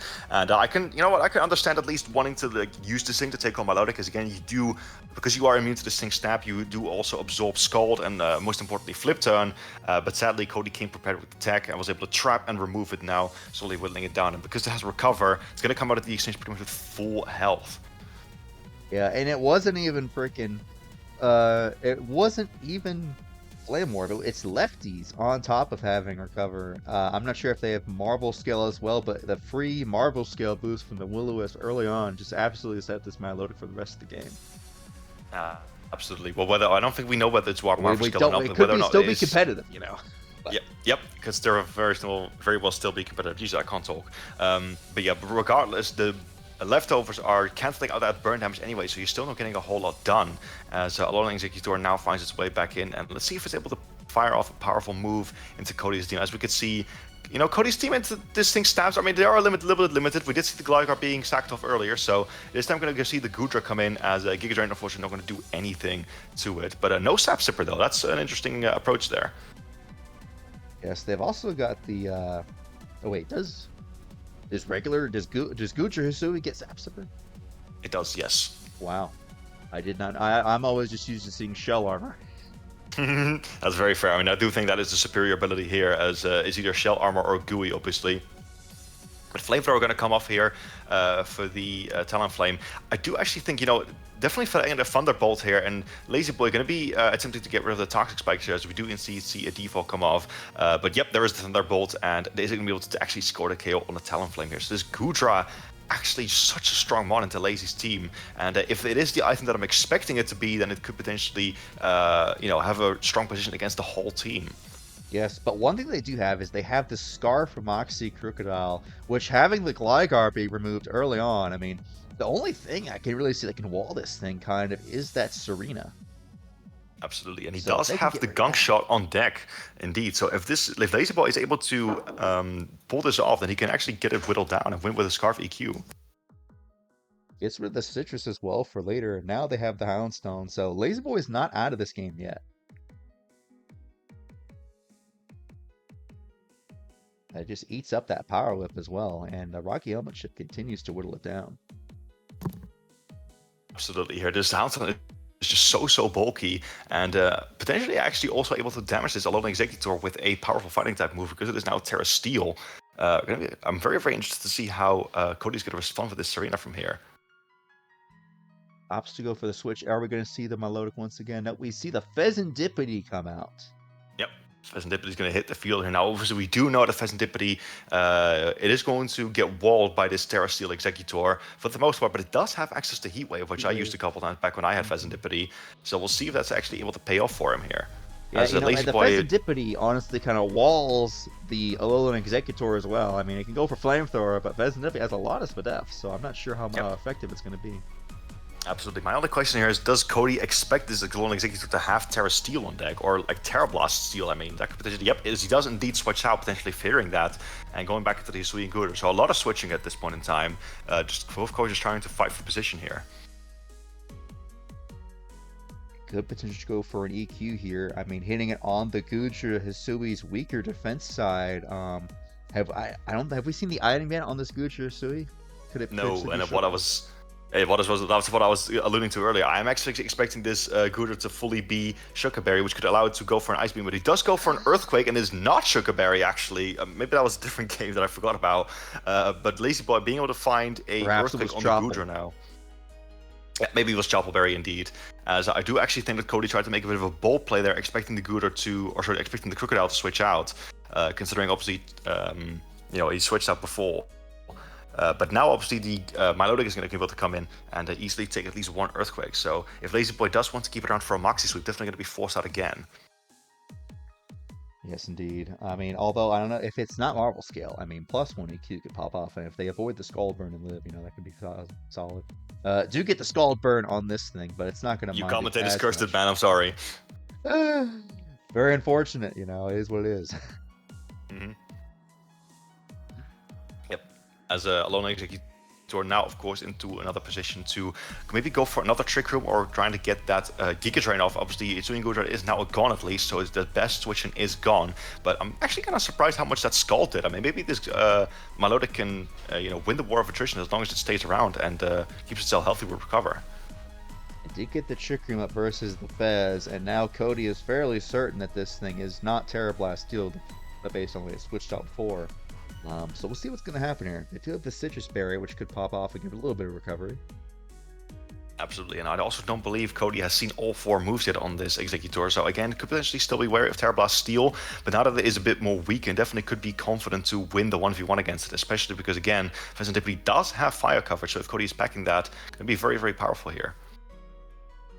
Yes, the Trick Room is up, so when the Soundstone comes in, it should be fast, so let's see how much it's going to take here. Yep, Heatwave will come off, and we do not see a Toxic Change yet, but obviously still doing quite a lot as it is to hitting Houndour on its much weaker special defense, as Cody does not want to take a Poltergeist and instead going to switch back out into the Serena, which as we know did lose its item before, so Poltergeist is going to fail. Oof, you hate to see it. They do have the Will-O-Wisp that can burn this thing and weaken it for later. The thing too is the Houndstone is fluffy, so that Heat Wave was super effective as well.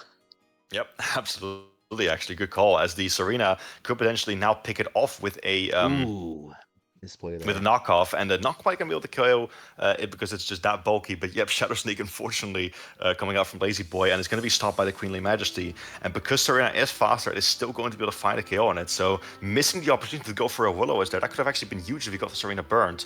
But yeah, because of the Trick Room, actually gonna be able to outspeed, and Houndstone goes down and trades itself for the Serena, as Twisted Dimensions do return to normal. And now the EQ weaken switching is kind of weakened, so Milotic kind of Cody's last line of defense against the Scarf Crocodile here. Yeah, I think that's I think Lazyboi was getting a little bit tilted there, going for the Shadow Sneak. We're getting out the Queenly Majesty, unfortunately. Since the Pawmot, I'm guessing trying to. This thing must screaming Scarf Scorp if this is the case, or they just assume the Crocodile is not Scarf. Absolutely. Well, I presume that Cody knows the fact that it's Scarf at this point, thanks to the way that Lazyboi's played it. Going to be able to go for a close combat. Yep, I think that does confirm that he really, really wanted to take it out.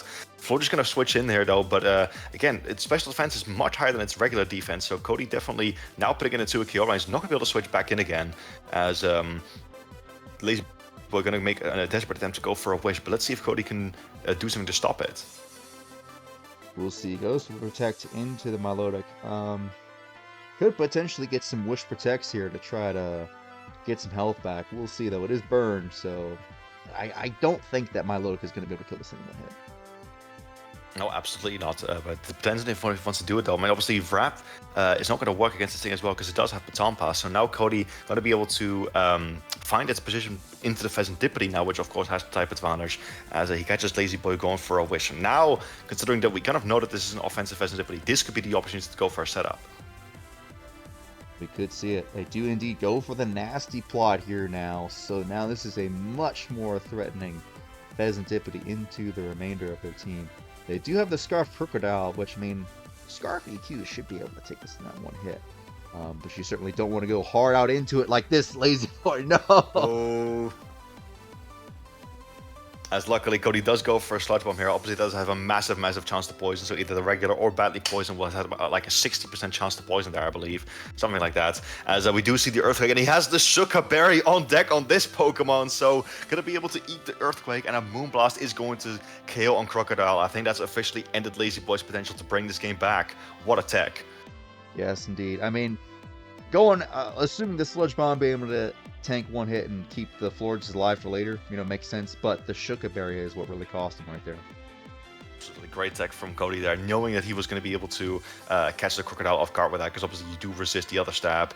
And yeah, like I said, this nasty blood boosted heat wave is easily going to put out this Alone Executor, and that is game. So offensive Pheasant Dip, but he's seeing some action there, and Cody going to be able to remain undefeated after this game. But yeah, for the final game, GG's to both sides as usual. All right, people. So we're here for the final battle of Danger Dave versus Anastasia. So no Barraskewda this week, instead opting for their new Swift Swim Pokemon being the Beartic.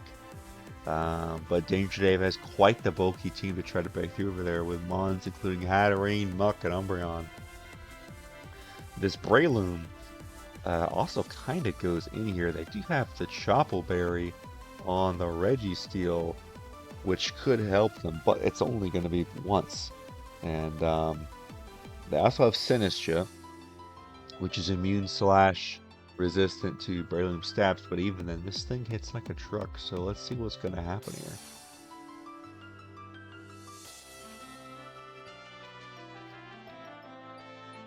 The Breloom does indeed get let off with, as Politoed is in a terrible matchup here. They're going to need to switch out pronto, because otherwise they will just be dead to a Bullet Seed, and that'll be that. They could opt to protect a Scout, but that's just going to stall out more turns of their reign. So they're going to want to get out of here. No, they go for the Protect. And they do indeed confirm that this thing is Bullet Seed, so going to want to get out of there. They do send in the Sinistcha, who will be immune to CC and resistant to the Bullet Seed. But even if it's resisted, this is a Breloom we're talking about.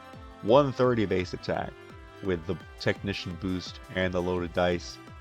Essentially, I think 180 something power move coming off there. And with that, that is going to take the Sinistcha almost down to half. So they're going to opt to switch out both opponents, opting to switch out as the Muck comes in versus the Registeel. Let's see what's going to happen here. This Muck has been known to potentially set up curses and get a little bit out of control.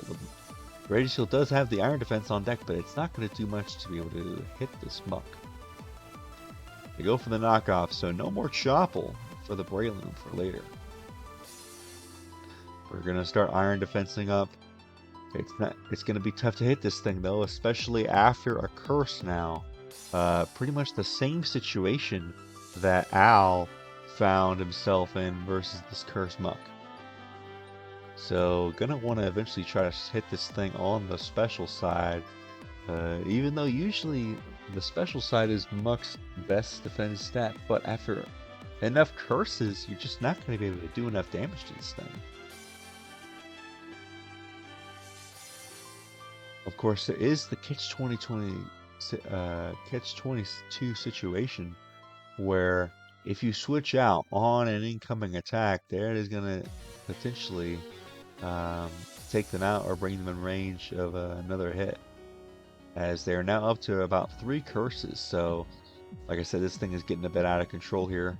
They're going to send in the Politoed, although I'm not sure what this is going to do. They could know that since Anna's team is fairly slow, they might not need rain as much as they think. So they're going to go for the Terra Ghost now. I go for the Curse, which this time is going to instead cut their HP in half and then afflict a Curse on the Politoed. Honestly, not the worst situation there for Politoed. If they took an attack, that would have done a lot more damage there.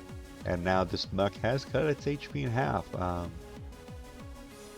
They do have the Perish Song on deck, but they're likely dead to the next attack, plus the Curse. So they are indeed going to want to switch out, bringing the Registeel back in. They can hit the Muck for super effective damage this time with the Shadow Claw. But you can see how much that knockoff is doing at this point.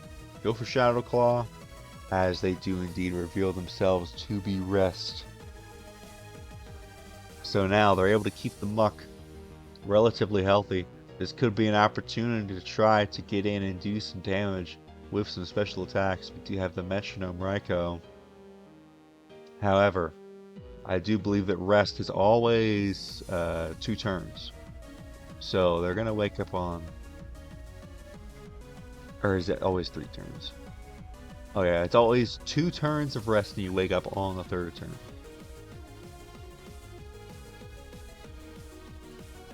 So, there's the switch out there into the Registeel as the knockoff comes off. And they're going to try to go for a Shadow Claw here just to try to do a bit more chip damage. Potentially send something back in to be able to deal with it. They do have the Sturdy on the Golem, which could come in handy, but they're going to opt to go for the Sinistcha here. And go for a strong Shadow Ball and try to do a bunch of damage here. They're going to opt to switch out the Cyclizar, bringing in on the immunity. And we'll see what's going to happen here. They also have Iron Defense on the Sinistcha. I'm not sure what that's going to do. It could be useful versus Breloom, but...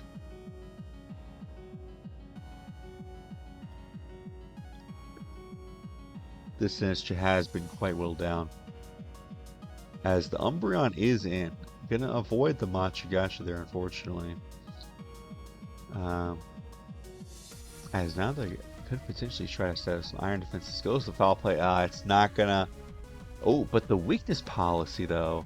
If they somehow manage to live the next Iron Defense, which I don't think that they do. I mean, they could heal up a lot, but I just don't think they can live. No, there's no way. So now they've lost Sinistcha, one of their biggest switch-ins to that Breloom, especially now that that Registeel has lost its Chople. So they're going to send in the Politoed. They might have to just try to go for some rain here. They do have the Perish Song on deck, though. Perish Song to try to force this thing out might not be too bad of an idea. There's the Perish Song. So at the very least, at this, they both want to force each other out with Yawn. So we already know that the Umbreon is going to switch here at some point. They opt to go Raikou here.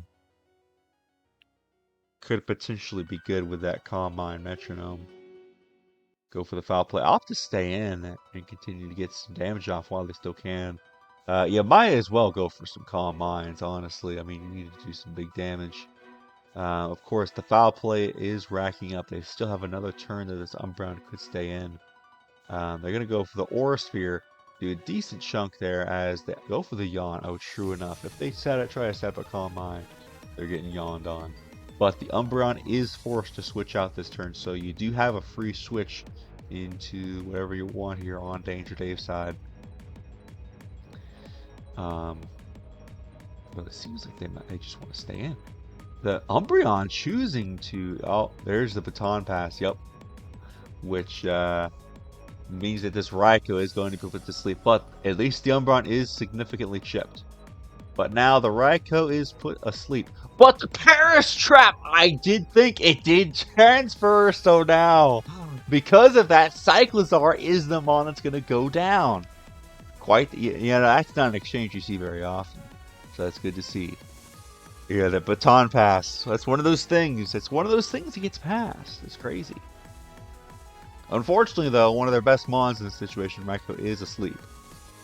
The Weather Ball comes up. That's going to do a big damage. And now with a crit there, it's definitely going to take out the Raikou. But the rain is still up. They do still have potentially the Beartic that could do something. But for now, we're going to send the Golem.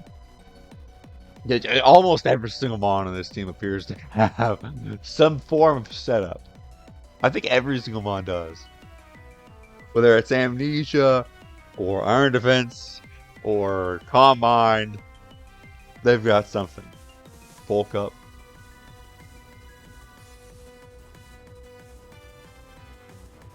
Opts to go for the U-turn now.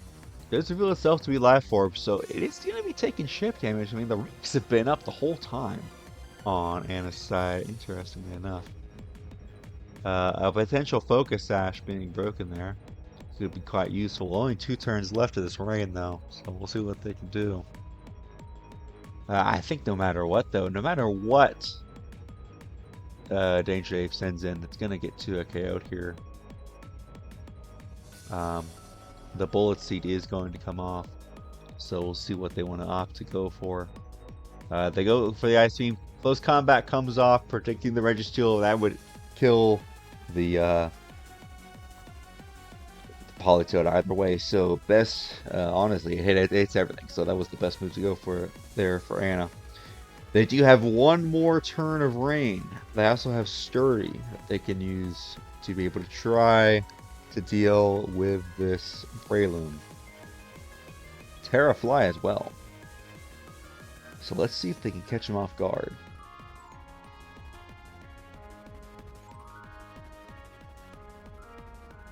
They do decide to withdraw. They do know that this is a Terra Captain. And opt to send in the Umbreon, which because of Raiko's sacrifice, getting it in range, Golem should be able to take this thing out, potentially, if this thing doesn't Wish Protect. We'll see. If they can manage to get this thing out with a body press here. That you go for the yawn, but that does mean that Golem still keeps it sturdy. So they could potentially switch out and stay alive. We will see though. They have taken out another one of Anna's defenders, but another one being this pesky Golem.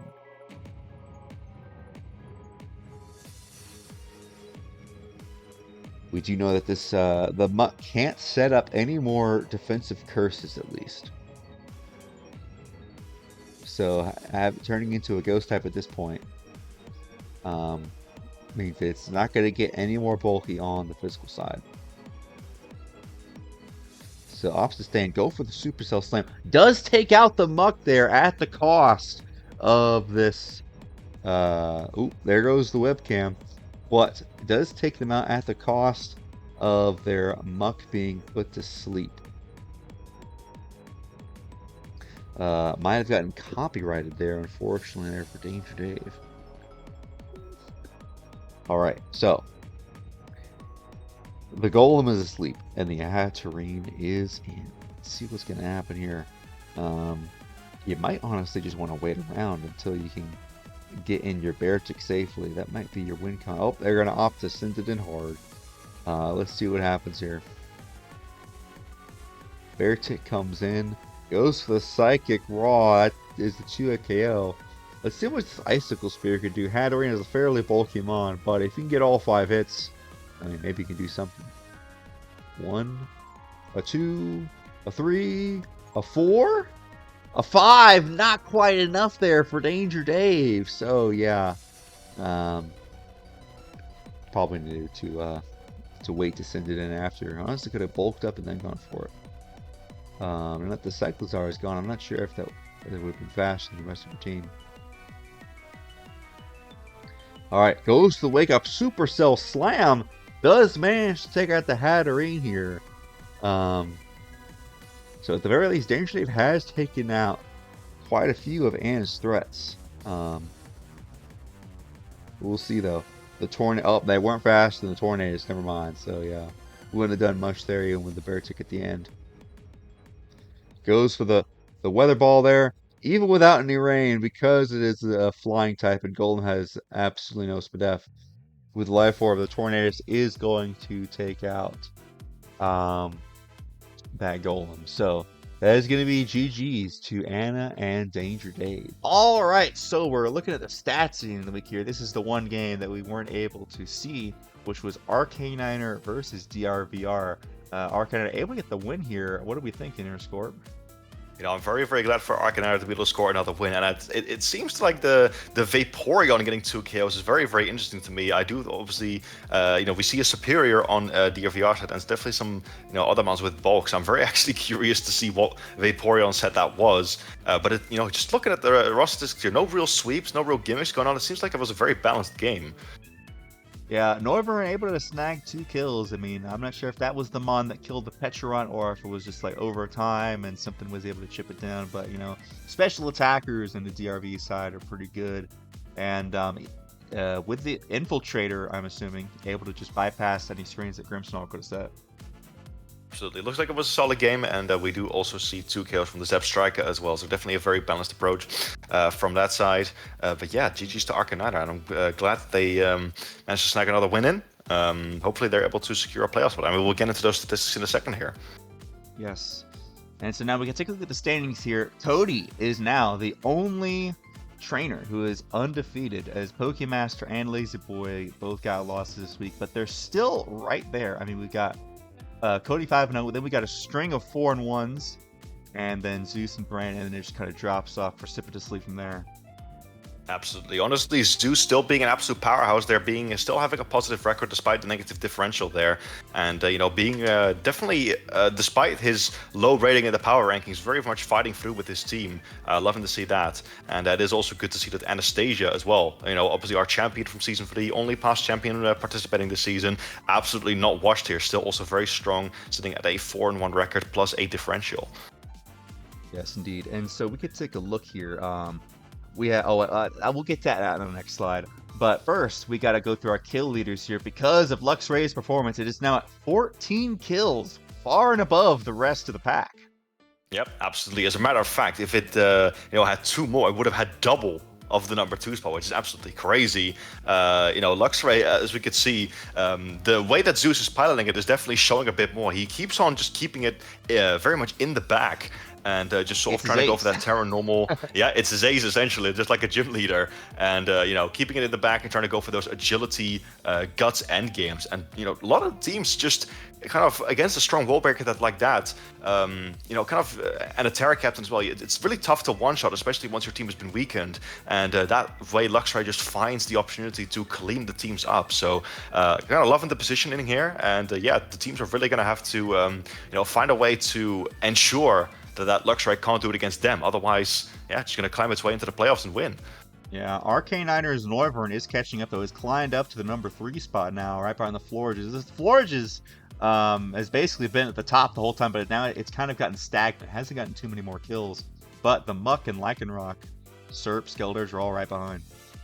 Absolutely, and I do absolutely like to see as well that normally the Pokemon like Noivern, Superior, all that, these are often drafted as Terra captains in our leagues here, but obviously that's not allowed this time. But still absolutely pulling their weight here, and Brandon Skeletors are also being used a lot in offensive roles too, which I love to see. Yes, indeed. So now we can go into our transactions here. So if we take a look here, we see that DRVR has decided to trade away the Phalanx and the Fletchender for a Crabominable and a Cramorant. Very, very interesting stuff there. Unfortunately, Phalanx, I think, was one of the best Terra captains on the board here, but it will definitely do DRVR's team some good to have a much more reliable Defogger, because outside of that, his only removal was Rapid Spin Fortress, which, as we know, one of the easiest Pokemon in the game to spin block. So, I can see the vision with this trade. Crabominable, I feel like, is actually a very solid Terra captain as well. One thing I noticed that about Crabominable is that, it's slow and has awful typing, but it is ridiculously strong. So if you can terastallize it and get rid of that flaw, definitely a slow but strong wall breaker, and as we know, those are definitely doing work in this league so far. Indeed, it's very powerful. And speaking of powerful, Aprater has decided to lose the Regitrega, one of his strongest mons that could abuse Stigmas, but he's getting a better Rapid Spinner in Tatsugiri. Although I'm not sure. We see him losing the Teddy Ursa, unfortunately, and he's upgrading them with the Coughing and for a Sawsbuck and a Squawkabilly. Yep. Well, I will say, honestly, these 2 Pokemon are definitely a lot better. Squawkabilly is also the new Terra captain, I believe, as well, so let's not forget to mention that. And Teddy Ursa, I love it. It's really cute, but, it could have done potentially something in this last battle, but I'm not surprised to see that it's last week. And Regidrago, even though I am a very big fan of that mon, very strong in a relatively fairyless meta, I'm pretty sure we've literally seen it thud into fairy types that completely wall it like 2 or 3 times, so I'm not too surprised that Adam's getting rid of it. And Tatsugiri, definitely, I'm a big fan of Tatsugiri, honestly. I think it's a pretty cool little Pokemon. Nasty plotting up and getting Rapid Spin +1 boost, and able to, you have water type coverage for fairy types at least. Yep, you got Kingdra typing, bro. That's strong. Yeah, very strong. And then finally, we've got Fournaubyl over here, who's losing the Dondozo and gaining the Mandibuzz. So picking up Brandon's scraps here, getting his Mandibuzz. And it breaks my heart to see this Doxpin go, but as well as the Cloth. But getting a Lapras and Spidops, pretty solid trades here for Fournaubyl. Absolutely, and Lapras again wants also a Terra Captain, which could potentially be very, very helpful. Gonna be very interested to see what it does alongside the other Terra Captain that he's got. And yeah, Mandibuzz, just like really, really solid utility, really solid typing. I feel like this might be what Fournaubyl needs to stay in games for just a little bit longer. Yes, I am a Spidops believer. I love setting up spikes and T-spikes, and you also have Sticky Up. And let's not forget, we've got the stakeout first impression as well. Oh, absolutely. It's And gonna be insomnia. spicy. Yes, indeed. So now let's get into what I was alluding to earlier. So we've had Beardo, another one of our analysts. He's crunched some numbers. He's fed our playoff stats into ChatGPT, and the AI was able to compute the percentage of the odds of our coaches here making playoffs. So according to the math, which usually I feel like you need 6 wins, but apparently because of the huge point discrepancy between the upper half and the lower half of the coaches, Cody is basically clinched playoffs at this point. There's 100%. He's in. But then we've also got these other guys. We've got Al, Pokemaster, Kingbura, Lazyboi, and who are all pretty much locked in with playoffs as well. Almost. They just probably need one more win to get in. And then we got Zeus, who is right there as well. But then we could see this huge drop off. Then we've got Brandon, B-Nard, Arcaniner, and Stefan, who are all around a 20% chance to get in. So they basically need to win out. Although Brandon, it seems, after his win over B-Nard this week, has the highest chance for that. But then we could see down here, Aprater, H.I.M, DRVR, Danger Dave. These guys all need, like it says down here, they need a miracle. They need to win out, and they need all these other guys to lose, essentially. And then, unfortunately, Fournaubyl, being 0-5, has been the first coach to be mathematically locked out of playoffs. Very sad to see, but that's what the numbers are saying, Sport. That's what the numbers are saying. Indeed, looking like very big brawl. Obviously, at the top we do have these coaches who are all like sort of 4-1. I'm actually very, very interested to see how it's going to go from these games onward, because it seems like this season we're definitely going to have at least like 1 or 2 coaches that are going to make it into the playoffs with a 5-4 record. Because again, like you said, if the coaches that are winning right now just keep on winning, it's going to be kind of like a big gap sort of between the top 4 and like spots number 5, 6, 7, and 8. So I think definitely at this point, not only are wins going to matter, but I think at this point we're really, really going to have to start looking at differential too, to sort of calculate the odds of people making the playoffs. So like at this point, we're definitely going to enter games where people are going to start making the considerations of like, oh, do I make the risky play and potentially get more differential, or do I play it safe and get the 1-0 victory? Those sorts of dynamics. Yes. And I'm gonna warn you all right now, I have literally thrown multiple games in BHDL history trying to go for differential. So yeah, just be careful when making those decisions, folks. Yep. Sometimes a bird in the hand is worth 2 in the bush. That's what I like to say. And we can see over here, we've got the weighted side. This takes into account differential, speaking of that. So that's why over here, we see Brandon only had a 20% chance. But because he has a better record and a higher differential, that actually shoots him up to 42%. So basically, these are the 4 coaches you want to watch, because we're fairly certain of the top 6. But, or what is that? 1, 2, 3, 4, 5, 6. Yeah. Zeus slightly lower, but Brandon, B-Nard, Stefan, and Arcaniner, these are the games that we're really going to watch in these last 4 weeks to see who makes it. Absolutely. You're going to be very, very excited to see. And I think definitely also it's going to play a big schedule, or sorry, a big part of this here is, I don't know if we have it in this PowerPoint presentation right now, but the schedule going forward is going to be huge. Oh yeah, we've got the schedule, I think, in the next slide here for week 6. Yep, here we go. So Arcaniner, awesome. Another one of those coaches that we mentioned, versus H.I.M. Zeus against DRVR. Cody versus Kingbura. This might be one of the top games of the league right here. Big game there. Yep. Big game. Pokemaster versus Anna as well, actually. Another big game. Yep, those two are going to be like very, very serious to see who can ascend further and who is going to be knocked down to the people with 2 losses here. I think both of these coaches are 4-1. Yes, Lazyboi versus Aprater. If Aprater loses this game, this might basically cost him playoffs potential. And then Captain B-Nard versus Danger Dave, another one of these 2 coaches that are really struggling here. This is going to be a big game to watch for playoffs. Al versus Stefan as well. Stefan, another one of those coaches we want to see. And then Fournaubyl versus Brandon. Once again, Brandon trying to fight to keep the season alive. So it's going to be an interesting set of games here in the next coming weeks, Score. Absolutely here.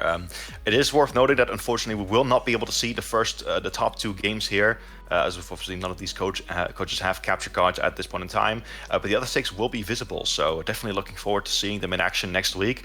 And yeah, as you mentioned, Cody versus Kingbura and Anna versus Pokemaster are definitely going to change the shapes of the future standings here. Yes, indeed. And with that, that is going to be your Week 5 recap. We will see you guys next time for Week 6. Thank you guys for watching, and peace out. Peace.